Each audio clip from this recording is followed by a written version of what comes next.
Next guest joining us every Wednesday. We are so lucky to have him. He'll break down all of the action from the season. And, of course, we'll have a little fun with the four-time Super Bowl champ, future Hall of Famer, and FanDuel partner. Rob, how are you?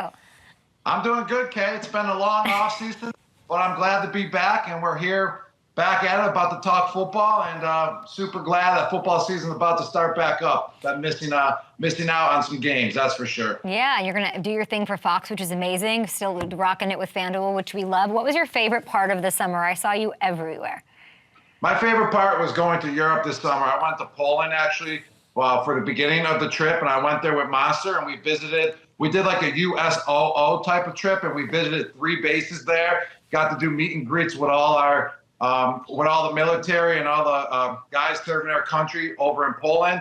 What was really cool was there were some Ukraine troops on the base as well, because we're allies with Ukraine. So they were coming over, gearing back up, getting some sleep, fixing up their wounds, and then they were going back out on the battlefield. So that was pretty spectacular to see that. But just overall, it was a great trip. And then I went over to Greece. Spectacular. Beautiful over there.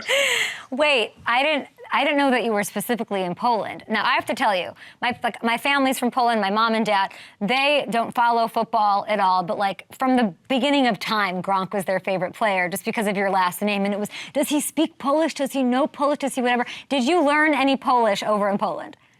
No, I did not. Everyone always asks me every time, how much Polish do you know? And I actually don't know any Polish. I only know one word. I think it's kielbasa. Kielbasa, yeah. Kielbasa.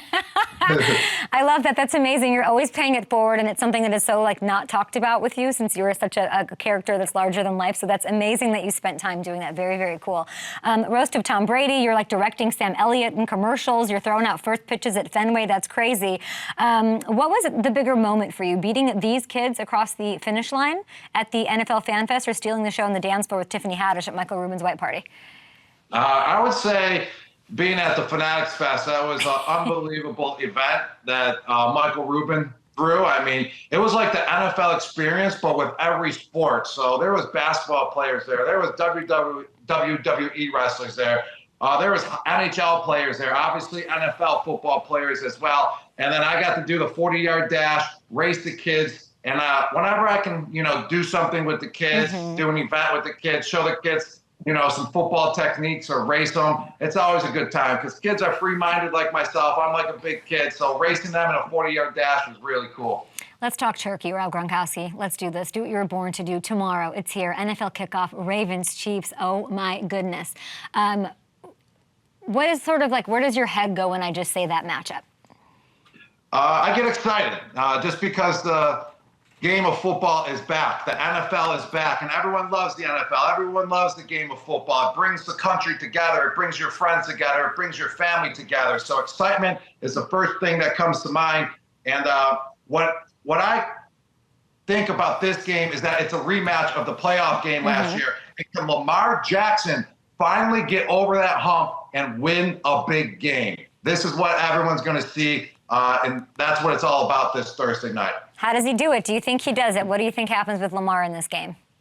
I think Lamar's going to have a good game. I do think he's finally going to get over that hump. And if he doesn't, it's going to be a cloud over him for the rest of the season, that Lamar Jackson cannot win the big game, and they're going to carry that over into the playoffs as well. But I feel like he will win because of one reason, because of that new running back that they signed, Derrick Henry. I think he's going to bring them the promised land and get over that hump, because Derrick Henry, an absolute beast, an absolute game changer, and the guy's just ready to rock and roll. After you won your second Super Bowl, going into the round 3 of it, a la Patrick Mahomes, Travis Kelce and company, was there anything different about you? Was it a little, if you're being totally honest, was it a little harder to get more motivated? Were you more or less than the year before? What is it like trying to do that third Super Bowl? Well, I had a different circumstance than everyone else, because unfortunately I didn't play in the second Super Bowl that we won. I had a great season leading up to that game, and then I just got popped up the middle by Earl Thomas, the flying missile, and he hit my chest and popped a disc. And I had to get some back surgery, but that's all right. I had a great season going up to it. We won the Super Bowl that year. So what motivated me was that I wanted to get back to another Super Bowl and be a part of it. So I had that motivation from the beginning. Super glad we won that Super Bowl. I was part of the team. I did, contribute that year. I had about 600 yards, a couple touchdowns as well. But just when you don't play in the game, you want to get back there again so you can be part of the whole entire season and win it all with the teammates in the big game as well. What's so hard about winning 3 in a row, Gronk? I don't know. I never won 3 in a row. The Patriots, we went to 3 Super Bowls in a row. We beat the Falcons, and then we lost to the Philadelphia Eagles the year after that. And then we went back to the Super Bowl in Atlanta, and we beat the Los Angeles Rams. And I would say the biggest thing about going back-to-back is just everyone in the organization is still on the same page. Everyone stays humble. Once everyone's like, me, I want a new contract. I want this. I want to be the highest paid player at my position in the league. Once everyone starts grabbing at that, that's when things start breaking up. And I feel like the Chiefs have a great core of guys that are humble, that want to keep winning, that are sticking together, just like we did when I was with the Patriots. You love seeing that. Kelce was asked if his coaches have talked to him about managing his snap count this season. Take a look at this. The coaches have talked to you for week 1 at least in terms of managing your snap count. No, and I probably wouldn't listen to him if they did. Okay, you battled through injury. You were just talking about injuries knocking you out. You retired kind of, I think, we don't even know. At 33, you walked away knowing I'm going to be in the Hall of Fame 4 Super Bowls deep. Travis is 35 in October. What did you make of that? I saw your face sort of laughing. What did you make of that bite? I mean, as a competitor, when you're out there on the field, when you're committed to the game, you're not thinking about being on a snap count, especially when you're healthy. Travis Kelce was healthy all last season. He was healthy all training camp. He was healthy all offseason. Why would he be on a snap count? That just doesn't make sense. He's a competitor. He wants to go out there and win. He wants to go out there and make plays. He's going out there to be a full-time competitor in the game, and he's not going to take off snaps. No chance. How would you advise him now, looking back at if you had been on a snap count later in your career, would things have been different? No, not really. I don't think so. I think Travis Kelce, he has to game down. He knows when to get down. I started learning that actually at the end of my career is when to get down when the play is over. I actually slid in a game like a quarterback when we were in Atlanta my last season when I was on the Bucs. I slid and the whole crowd booed me. And I literally started laughing in my mind because I was like, there was nowhere to go. There was 3 guys that just trapped me, and I literally slid, and then they just touched me down. And I was laughing. Tom came up to me. He's like, that was a good job. He goes, it was not necessary to take those hits. I was like, I know, I saw it. I got the first down plus 10 extra yards, but the crowd was booing me, so it was pretty funny. Travis Kelce, he has the game down to a science. He knows when to get down. He knows how to protect himself. So there's nothing to worry about. He's going to have another fantastic year, I bet. Well, let's see. Speaking of I bet, let's do this thing. Last season, we did a same-game parlay. Every Thursday night game, fans could go and have some fun over at FanDuel Sportsbook. It was, of course, and it is called the K Gronk SGP. We won some, we lost some. It was a lot of fun. There was a lot of generosity from our FanDuel family for our customers and friends out there. We're going to bring it back this year. So let's get to it right now, the parlay. But before we get into the picks, there are speaking of generosity, I want to get this out there. FanDuel is offering all customers for tomorrow's Ravens-Chiefs bout a no-sweat bet. That means any bet. Any bet you make, Chiefs-Ravens, of minus 200 or longer. If your bet loses, you get a full refund in bonus bets. Have a little fun, have a lot of fun, do your thing. That's awesome for the first game of the season. So much excitement, like Rob is saying. The second one is a 50% profit boost token. Everybody, these are awesome. I had to learn about them a little bit, but now I'm totally savvy and in on it. You can make whatever you want, a same-game parlay, Chiefs-Ravens, of at least even odds or longer, and you get a boost to your winnings, 50%. So that's awesome. You're in control of it. Can't blame Gronk and I, but if you want to play our parlay, here's what you should do. Gronk will give you the honors of the first leg. All right, Kay. Everyone wants to play our parlay. There's no doubt about that. But I actually want to give you the first honors and go first because it's your show. Thanks. And I'm just not up to par. I want to hear what you got to see that we're on the same page. I want to, you brought up Derrick Henry, and I love that you did because I think easy. We're getting our feet wet this season. 50-plus rushing yards. That's what I think. After what happened in the playoff game last year, they add him. Ravens handed him the ball, or handed off the ball 6 times. If they had Henry, they'd do that a lot more. I think I'm going to say he gets like 20-plus carries easy in this one and has a big night. 50-plus rush yards for Derrick Henry. I like that bet, and Derrick Henry's hungry, and he can handle 40-plus carries if they really want to give him that many. But I'm actually going to go with, my pick does line up with yours. I'm going to go with another veteran that everyone knows. I'm going to go with Travis Kelce for 40-plus receiving yards. Travis Kelce, 40-plus receiving yards on 1 catch, likely tomorrow, which would be amazing. Okay, that's good. I'm going to say 2-plus passing touchdowns for Patrick Mahomes. I'll go right off of you. He's going to get the yards and the touchdowns probably. I don't know if it's, no Hollywood Brown. Travis could do this easy. They've got this receiving core. They're yakking out the wazoo from last year, #1 in the league. We just talked about it on the show. Fully healthy, Travis Kelce in there. It's going to happen. What's the other leg? All right, I'm being a little biased today with the tight end, so I'm going to go with Mark Andrews of the Baltimore Ravens to have 40-plus receiving yards as well. He's coming off of an injury-rigged season last year towards the end, and I think he's going to show out. He's one of the best tight ends in the game. Can we see the parlay? I think this is like, you guys should get involved in this, okay? It's a no-sweat same-game parlay. Your bets get refunded if they lose. It has to be Chiefs, Ravens. Please tail us. This is great. Plus 348 odds. You can also use a Profit Boost token. You can use it on this, or you can make your own same-game parlay over on FanDuel. Either way, we are just happy. Football is back, and a tight end, a tight end loving and always supportive Gronk is here again. Hey, Gronk, who's winning this game tomorrow night? Oh, man. That's a tough question. It's going to be a good game, that's for sure.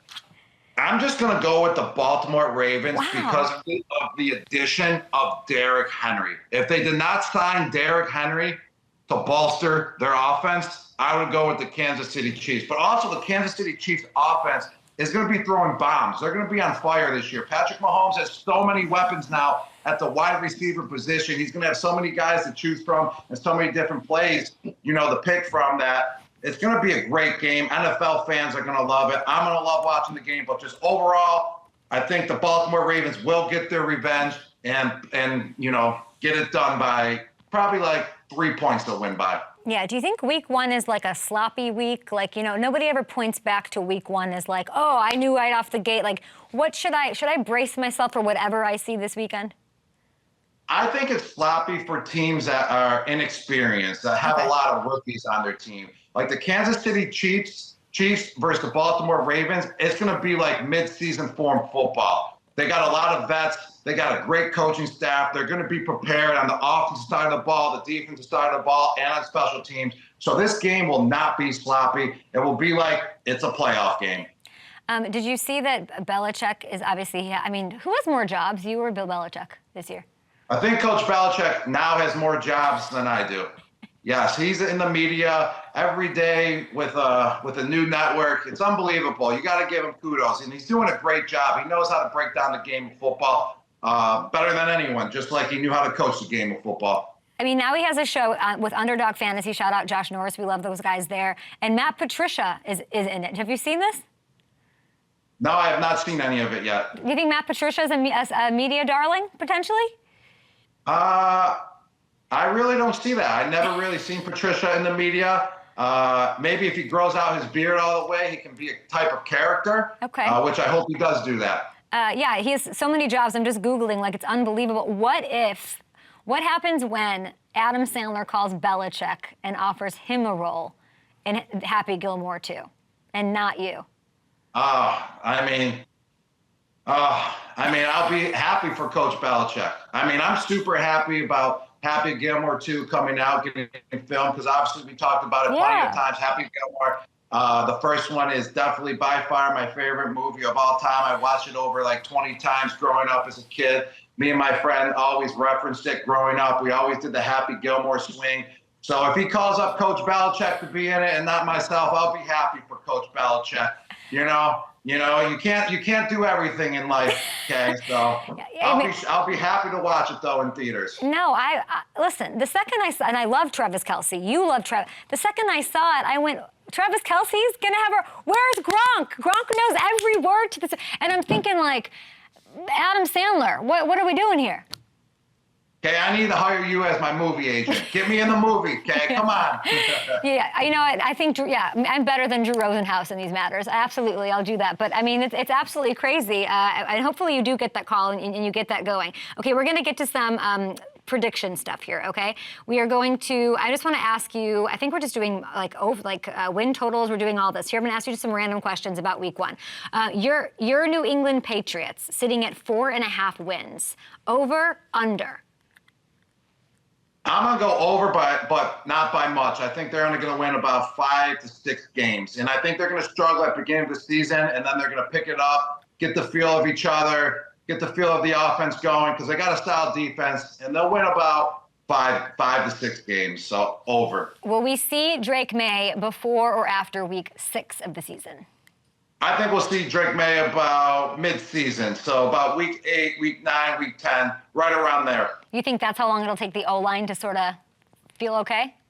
Yes, exactly. That's why you want Jacoby Brissett out there as a starting quarterback. He's a veteran. He can understand, mishaps that happen. He knows how to handle them because he's a vet. He's been in those situations plenty of times. So I think it was a great job by Coach Mayo for starting Jacoby, at the beginning of the year here. Love that. Next up, how about the Dallas Cowboys? They're sitting at 9.5 wins. I feel like so much has gone on. Is that a high number or a low number? Where are you going here? I think that's kind of in the middle, but I think they're going to go over. I think they're going to win about 12 games once again. They proved that the last, 4 years. I think they've won 12 games, if I'm not wrong, if I'm correct. I'm not sure. I just know that they're very dominant in the regular season, that's for sure. They just can't get it done in the playoffs, okay? That's all. Don't you feel like the rest of the division got a bunch better, though? All right. The Giants, they got better, but... No, but Eagles for sure. That'll be tough. Eagles. I think Commanders win at least one of those 2 games. I think the Cowboys are going to pull it off in the regular season. They might split with the Eagles, but I think they'll take 2 versus Commanders and 2 versus Giants. What do you think's going to happen with Dak? Where's your head at with Dak Prescott? Dak, I think he'll be re-signed with the Cowboys. I mean, the guy puts up numbers. It's so hard to find a franchise quarterback. Who are you going to move on to? Like, are you kidding me? The guy knows the playbook in and out. He knows the system in and out. He's been having great years. It's a team game. When they lose in the playoff, it's not just the quarterback's fault. It's everyone's fault as a whole. You can't just put the blame on Dak, and everyone does because he's the quarterback of the franchise. So it's hard to find a replacement at the quarterback position, especially with the numbers that he's putting up. So I think he'll be back eventually. Just let this year play out. I mean, they have 12 wins in 3 years straight, you allude to, but they don't, Jerry wants to win a Super Bowl. He's getting, there's time's a ticking. So do you think are you saying you think Dak can do that? I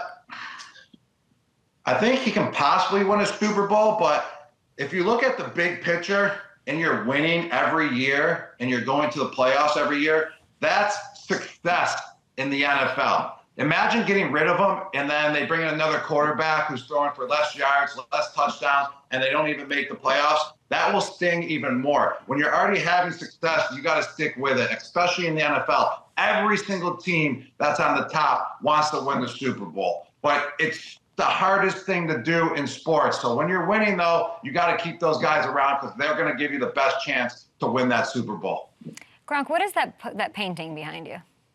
So this painting was drawn by an artist up in Foxborough named Brian Fox. He has drawn plenty of pieces of athletes up there, plenty of artists, musicians, and everything. Cool. And it's a picture of my brothers and I. So we all played professional sports. We always had the same bro power, which gave us the athleticism and the power to go out there on the field and perform. And that's my brother Chris, who played on the Dallas Cowboys.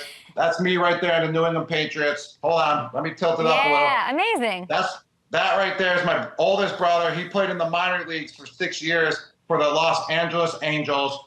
And then that's Glenn, my youngest brother. He played at Kansas State, and then he played 1 year in the NFL, and he was on the practice squad, actually, for the New England Patriots when we won the Super Bowl in Houston, the Atlanta Super Bowl. He was part of that squad, so he got a ring.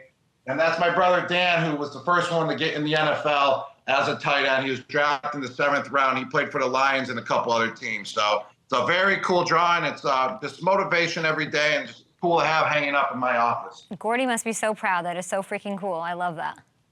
Yes, it is. I just got a text from Hamilton, our producer, and I said, well, "What are the options for the Cowboys here?" Because you're saying the Dak thing, right? It's like such a puzzle. Shedeur Sanders, Deion's son, obviously. You watched him play. You were in Colorado even with Fox last year. He would be the other option. Would you go that route, or would you stick with Dak? I mean, that's tough. I would stick with Dak. I mean, he's proven. Sanders will be up and coming. I mean, and plus. Yeah. I don't think the Cowboys will be able to draft Sanders. Sanders is going to be a top 15 pick, and the Cowboys, they're going to go to the playoffs again this year. They're going to win games. They're going to be picking at the bottom of the draft around 25 to possibly 32 if they win it all. Mm-hmm. So I don't think Sanders would even be there. Dak, with another solid year going to the playoffs, you don't replace him. Yeah. Sanders is going to go to one of those bottom-feeding teams and start from there. Gronk, Predictathon is coming up here, but we did see that your former teammate, I believe 3-time Super Bowl champion, Danny Amendola, is going to participate in Dancing with the Stars. What can we expect? Yes, well, Danny Amendola has a high motor. He has a lot of energy. He's tiny, so he can move those feet very well. He was a slot guy, so he was more quick than fast. He used to do punt returns, so he used to juke all the defenders. So he's going to be more ready than anybody. I think it's a great thing for him to get back in a routine, be dancing every single day. But Danny, you will never outdance me on a dance floor, and I don't care if you win Dancing with the Stars. I will still bring it every time, and you will never get to my level. So, yeah, good luck. Good luck it is. Good luck to Danny. All right, I know we're going to get to some NFL predictions. Let's just do this. We want to go big, bold takes. What do you got for us? It is time for your predictions for the season. Well, first off, Derek, cue my music video. This is Predict the Gronk. Let's go. Predict the Gronk 2024 with Gronk's NFL season predictions. And here he is with his 2024 picks, Rob Gronkowski. All right, Kate, where do you want me to start? With the AFC winner? AFC, hit me. All right, AFC winner. I'm going to go with the Baltimore Ravens, and they're going to show why tomorrow night when they beat the Kansas City Chiefs with a big load behind Derrick Henry, getting 20-plus carries, going for about 1 or 2 touchdowns and over 100-plus yards, carrying that offense. Now, what would you like? The NFC winner, Kay? Yes, I would, Gronk. All right, I'm going to go with the San Francisco 49ers. They got the best team on paper once again this year. But, hey, the question is, can they get it done deep into the playoffs? They have not done that yet over the last 5 years, but can they do it this year? We will see. Give me your MVP! My MVP is going to be Patrick Mahomes. He has plenty of weapons out there in the wide receiver corps. He's also got Travis Kelce, obviously his safety blanket. So he's going to go out there, dominate once again, but I think someone will top them off. Obviously, probably the Baltimore Ravens in the playoffs this year. All right. We will see, but I hate going versus the Chiefs because I did it last year and I lost. My Predict the Gronk was off when I went against the Chiefs. We love you. We love your Predict the Gronk on the show. Thank you for the time, Gronk. Appreciate it. You're calling the Ravens to beat the Chiefs week 1. Mahomes is the MVP. So much fun. Sandler, get the hell on the phone. What are we doing, Sandler? Let's go. See you, Gronk. Hey, everybody. Thank you so much for watching. You can subscribe right here to get the latest from the show and check out more of the best clips from Up and Adams, or go watch a few segments from other shows on FanDuel.